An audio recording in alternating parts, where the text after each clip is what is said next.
I just heard that after 19 days of making a habit, that is a take or break day. And so I'm recording this on January 19th. And as the weight loss coach for quilters, the accidental weight loss coach, I am here to help you so that you don't fall into those statistics of making a goal and then falling short.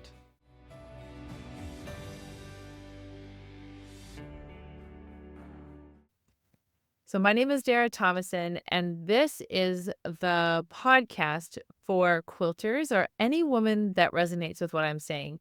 And when I say I'm the accidental weight loss coach, I truly mean it because I struggled with my weight since my early 20s.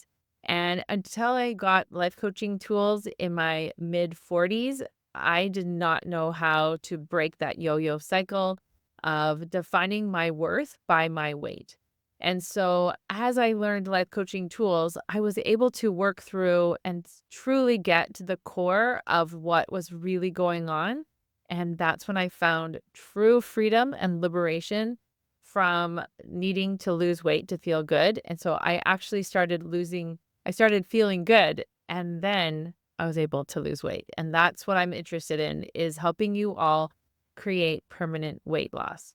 So if you're interested in taking this work even further, I have a master class for you that will take these life coaching tools and help you to dig deeper. So if you want to just click on the link below, I have darathomason.com/free class.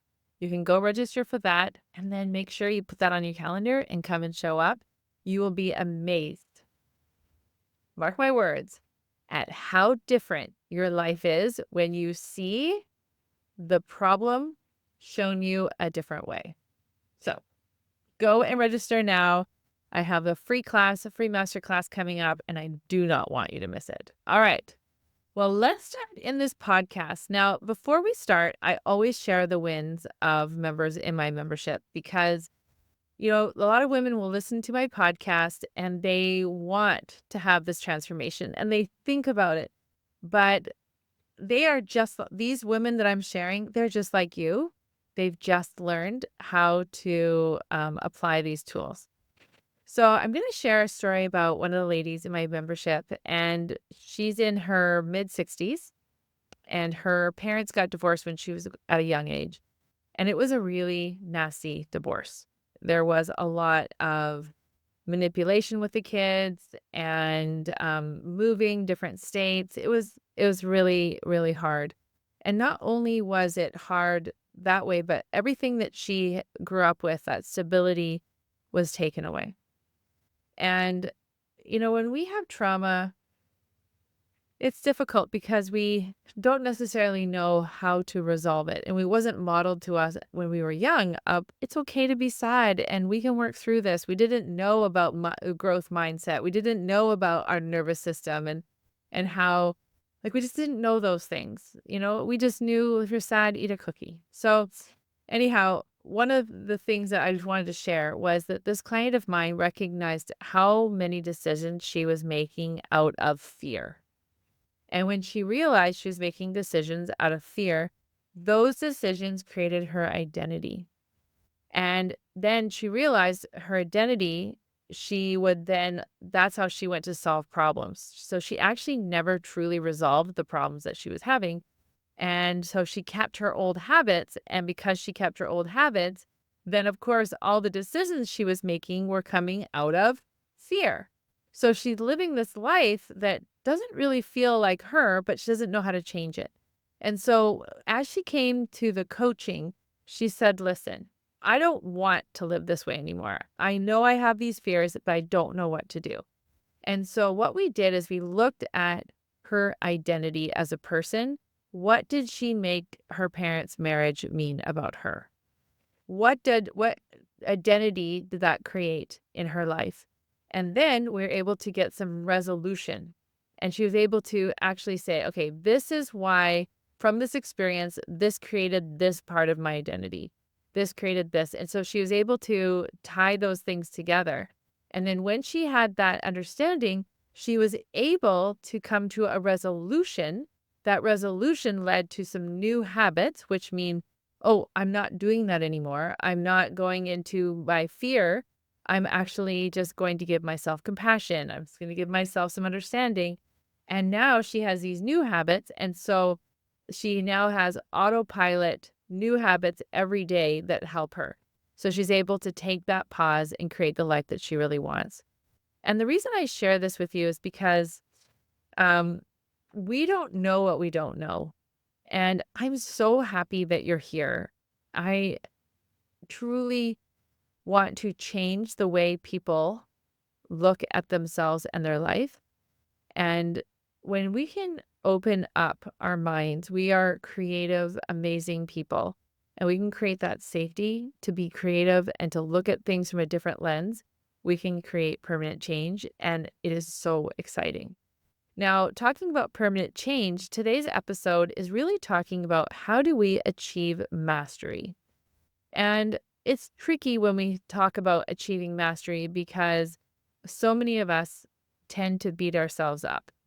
So we're going to start really, really simple. And I wanted to walk you through this exercise because I think it's going to be super helpful when you think about what is mastery level of something.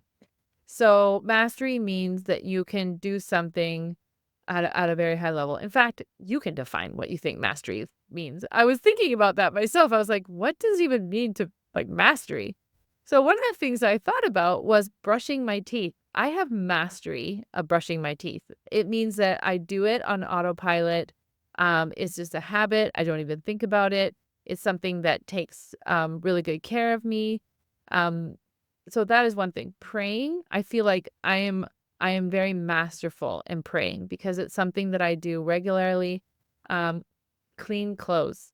I'm really good at being someone who wears clean clothes. Also paying bills. I would say I'm mastery at paying bills. I pretty much never have a late payment, very, very seldom. So I've created mastery in these areas. So I want you to think and be really generous with yourself. Say, what am I really good at? What do I have mastery on? And recently I took a webinar. I went into a webinar and she asked the question, how do you define success? And I really enjoyed that. I really enjoyed coming up with my own definition of success. And so I'm going to invite you to do the same thing. Come up with your own definition of what does it mean to have something mastered. Okay? Because this is your life. And so knowing your own definition, your own way is going to be really, really helpful. The second part is like writing that down. This is if you're in the worksheet, writing down what do you have mastery of? What about manners? Saying thank you. What about your driving habits? So just be drinking enough water or whatever comes to your mind. And it'd be fun just to like leave that up and to think about what do I have mastery on, okay? So I wanted to talk about this. I just did a master class and we talked about failure trauma. And it was interesting because I found a quote by J.K. Rowling on the importance of failing. And then the very next day, I found this book. It's called Very Good Life by J.K. Rowling. And it was her speech she gave at Harvard University. She says, we do not need magic to transform our world. We carry all the power we need inside ourselves already.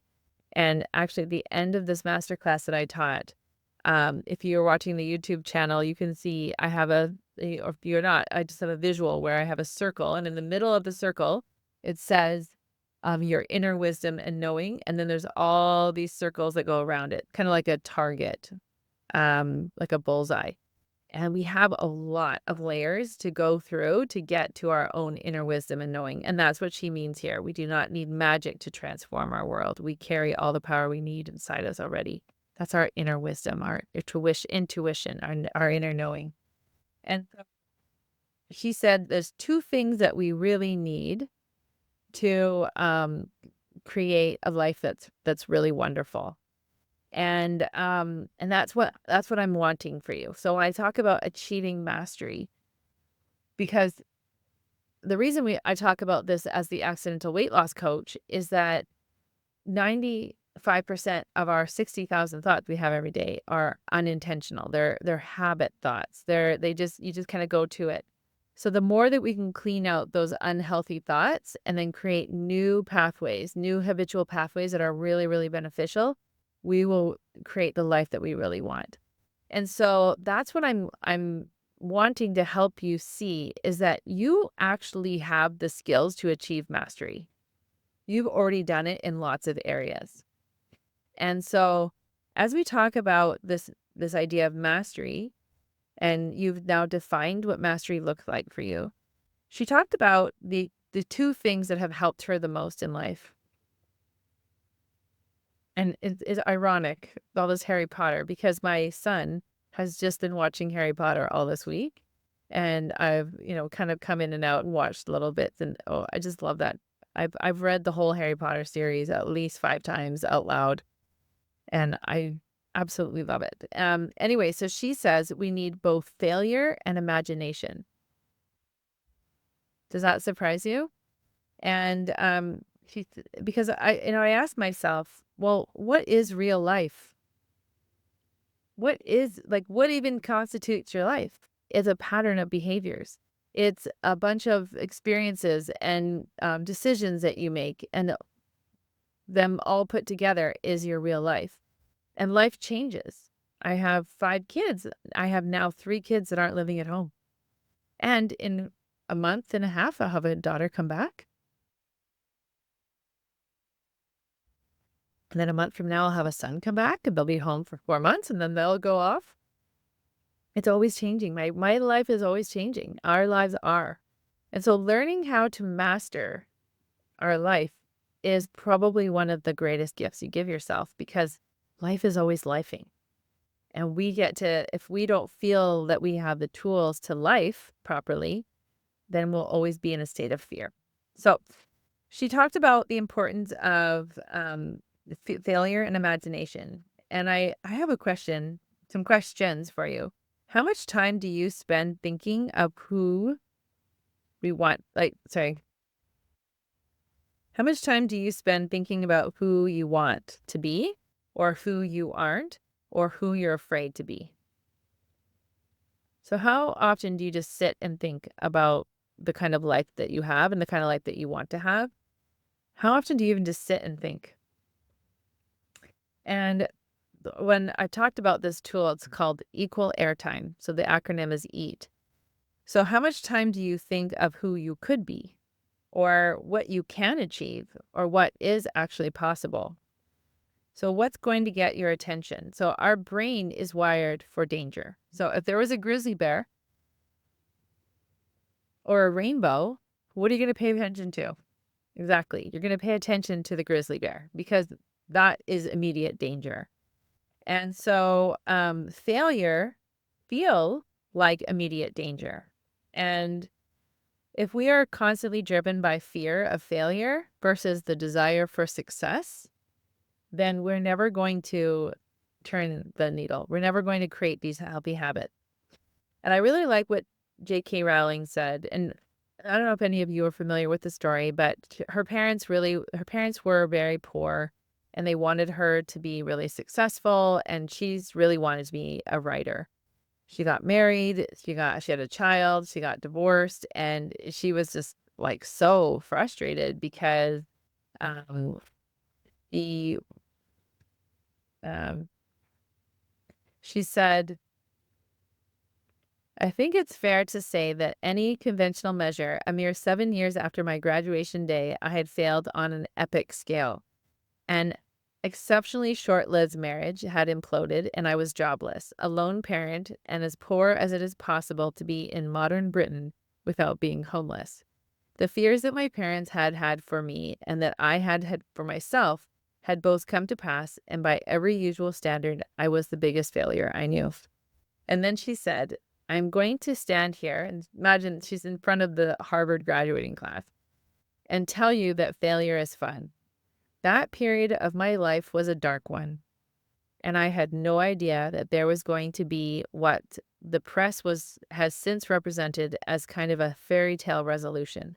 I had no idea then how far the tunnel extended, and for a long time, any light at the end of it was a hope rather than a reality.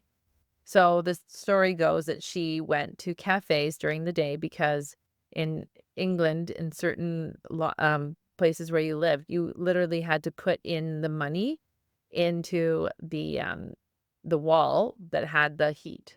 My cousin lived in England, and that's what she'd have to do. And so because she didn't have the money to heat her house during the day, she would go to the cafes with her child, and she would write her book, Harry Potter. So then she says, why do I talk about the benefits of failure? Simply because failure meant a stripping away of the inessential. I stopped pretending to myself that I was anything other than what I was and began to direct all of my energy into finishing the only work that mattered to me. Had I really succeeded at anything else, I might have never found the determination to succeed in the one arena where I believed I truly belonged. I was set free because my greatest fear had been realized, and I was still alive, and I still had a daughter whom I adored, and I had an old typewriter and a big idea. And so rock bottom became the solid foundation which I rebuilt my life. You might never fail on the scale I did, but some failure in life is inevitable. It is impossible to live without failing at something, unless you live so cautiously that you might as well not have lived at all, in which case you fail by default. Failure gave me an inner security that I had never attained by passing examinations. Failure taught me things about myself that I could have learned no other way. I discovered that I had a strong will and more discipline than I had suspected. I also found out that I had friends whose value was truly beyond the price of rubies. And so we talk about adversity and really putting that to the test. And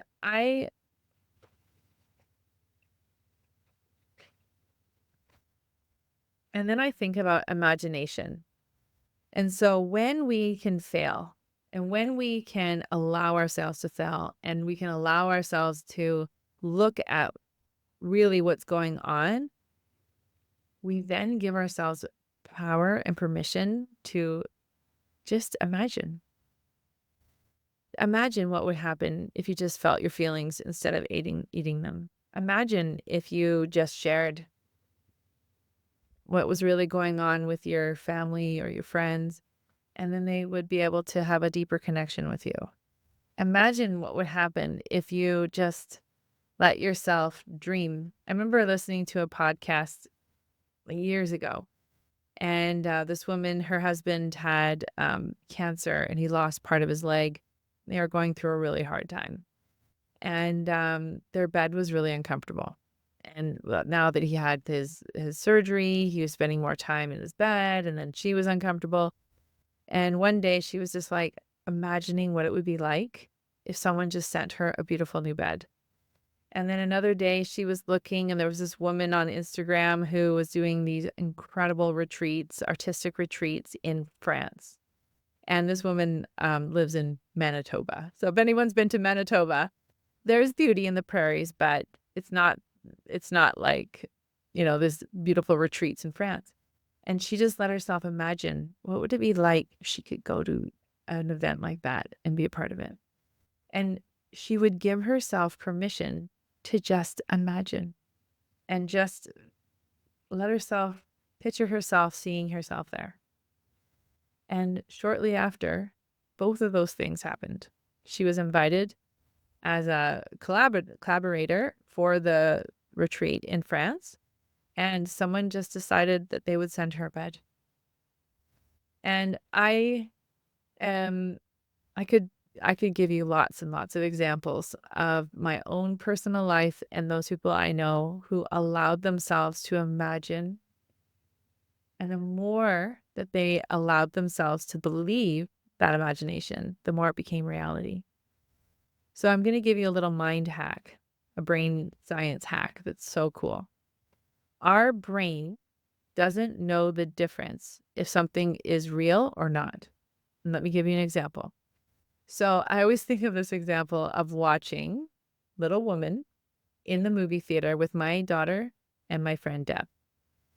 And I don't know if you've seen the one with, oh, who are the actresses? Anyways, it's the one that was like 4 or 5 years ago. It's really, really well done. And there's the part where they go to the beach and the one sister is really, really sick. And I am just bawling. I'm bawling. My eyes are like the tears are just flowing. And I know that it's not real. I know it's just a story. I know it's just a classic. But in that moment, I let myself go. I let myself imagine what it would be like to take your sister who was dying to the beach. And I allowed myself to feel all of those feelings.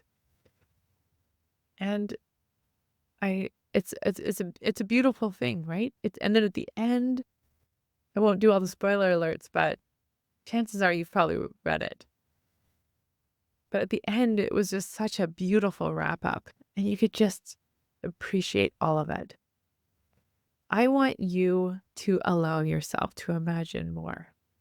And I want you to stop letting fear take such center stage.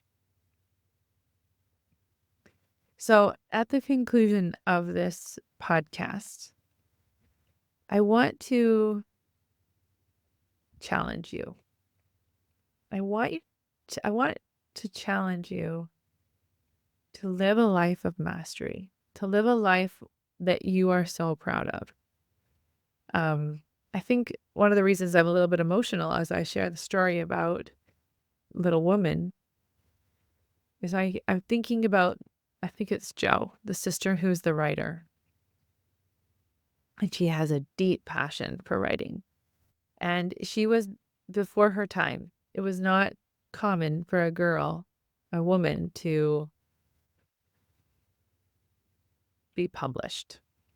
And she had to fight against a lot of challenges. And I don't know what your story is. But as I think about, like today and yesterday, I was able to coach so many amazing women inside my membership. And I am just so thrilled for them. I get overwhelmed with emotion of joy and gratitude that these women finally said, enough is enough. I'm going to do this. And as I share these wins with you in the podcast, I really want you to imagine what would be the win that I could share for you. So again, I want to invite you to take a step. It's a two-part step. The first step is to go and register for my free trainings. Okay? Go and register. And then the next step is to actually show up. Because I'm so grateful that I showed up. I was scrolling on Instagram. I was struggling in the summer of 2018. And I felt like I was at the end of my rope. And I just felt so deflated and so discouraged. And this girl said, I can solve it. I can help you solve any problem. And I thought, what the heck? So I had 6 coaching calls with her. And those have completely changed my life. And now because of that, I'm able to change so many lives. It was like someone gave me a flower, and then that flower germinated, pollinated, and then grew more. And then all those flowers grew more. And it's like spreading. It's just so beautiful. So if you want to give yourself that same gift of learning how to solve any problem, learning how to live a life that you actually are really proud of, This is the last challenge I'm going to give you. You can go and do my free training. That'd be great. But if you're like, let's go, Dara. I'm really curious about why I haven't got the results. I have a few spots on my calendar that I can meet with you and I can give you free coaching. And I call them curiosity calls or a discovery call. And I can give you that free coaching. And then you can make a decision for yourself. And I can tell you about my membership. It's a $2,000 lifetime membership, or maybe coaching one-on-one is a better fit. But unless you actually make that change, nothing's going to change. Everything's just going to stay the same. And like I say to my husband this morning, as I said to my husband this morning, I'm like, you can pick your hard. You can pick the hard of having had that conversation with that person and feeling all of the stress from that. Or you can pick the hard of picking up the phone and saying, hey, I really like to resolve this with you. You pick that. So maybe I can help you with a hard conversation that you want, or why you keep quitting on yourself, or why you keep making goals and not achieving them. Let's do it. All right. So fun to be with you. Take care, everyone.